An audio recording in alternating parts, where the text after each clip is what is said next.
Hi, everyone. State Representative Tracy Ehlert here, along with State Representative Angel Ramirez. And we just wanted to give a quick conversation on something that came out of our forum from this past weekend. We had some questions asked to why we possibly don't know about certain bills or don't know the status of where they're at. We had just completed a funnel week. And so we're here to kind of talk a little bit about that. Yeah, it can get really complicated because, as a newer member, I've kind of experienced this firsthand this session. And I learned a lot of information about how committees work, subcommittees work, and why every legislator cannot possibly be an expert on every bill. So we're going to walk through that with you today. So this year, just in the House alone, there's 20 House committees, there's 17 in the Senate, and there's 8 appropriation committees. Those committees that I mentioned, the 20 and 17 numbers, those are mostly policy committees, but the Appropriations Committee and Ways and Means do fall on that. And then the 8 appropriation committees only handle financial parts of the bills. In addition to that, there's a lot of legislative councils and interim committees as well.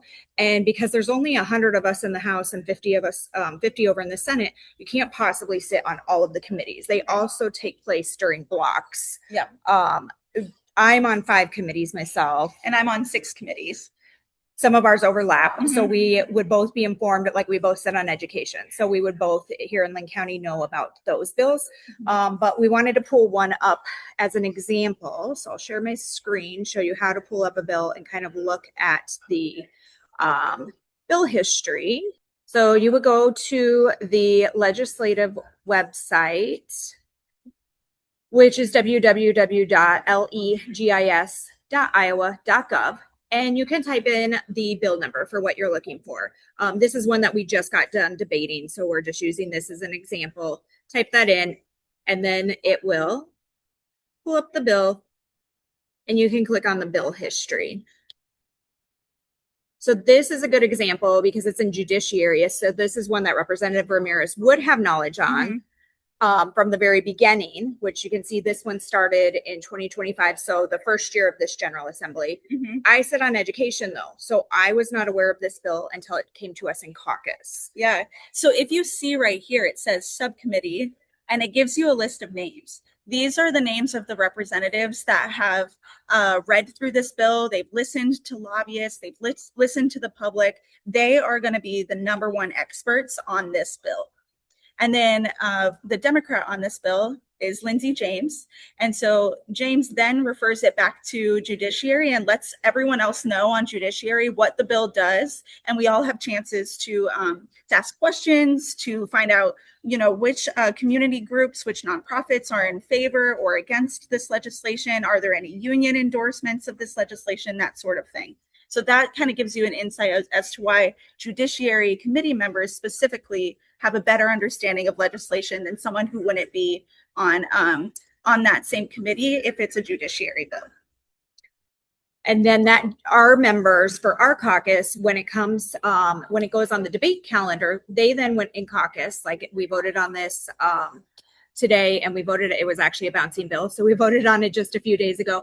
They would then be the experts and bring this bill to committee and educate the rest of the caucus on it. So unless somebody has lobbied us on the bill, or there's been a day on the Hill where they brought it up, or constituents have reached out about this bill, I most likely, not sitting on this committee, may have never even heard about this bill and know anything about it. So it's really important that we hear from people if a bill is important to you, because otherwise we don't always know about it until it's too late. Yes.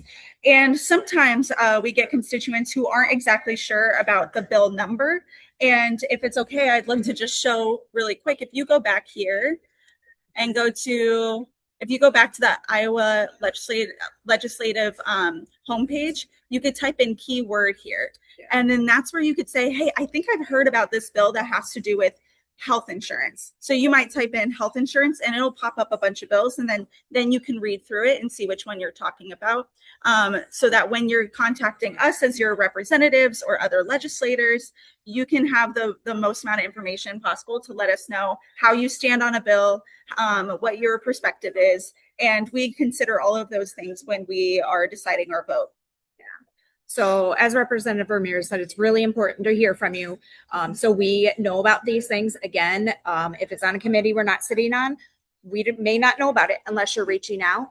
And things that end up going to committees like appropriations and ways and means, those sometimes stall off for a little bit because the policy part gets addressed before the funnels, and then they kind of sit around, and you don't want people to lose momentum on those bills. So keep reaching out to us. And as always, you guys can reach out to us by email, come to our forums, listening posts, and we'd gladly see you guys then as well. So just reach out if you have any further questions. Have a great day.